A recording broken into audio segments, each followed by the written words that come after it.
इज्जत करता हूँ, चाहे वो मुझसे बड़े हों उम्र में या मुझसे छोटे हों। और मैं सभी कैंडिडेट्स जो दूसरी पार्टी के हैं और हमारी पार्टी इनकी सबकी इज्जत करता हूँ। और मैंने अपने साथियों को बताया कि आज के बाद किसी लीडर की या किसी कैंडिडेट की नुक्ताचीनी न करें। हमें अपने काम से काम रखना है।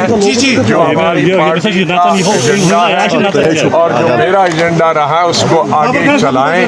लोगों की खिदमत करने के लिए मैं नहीं जाना है। मुझे लगता है कि हमारा ये 40 साला नौजवान एडवोकेट जो अभी तक इंडिविजुअल केसेस फाइट करता था हाई कोर्ट में, लोअर कोर्ट में, डिस्ट्रिक्ट कोर्ट में, अब हमारा जो ये हमारी स्टेट की नुमाइंदगी हिंदुस्तान के सबसे बड़े ये डेमोक्रेटिक प्लेस है जो जमहूरियत की लोकसभा में, वहाँ हमारी रियासत की और रियासत की अवाम की नुमाइंदगी करेगा।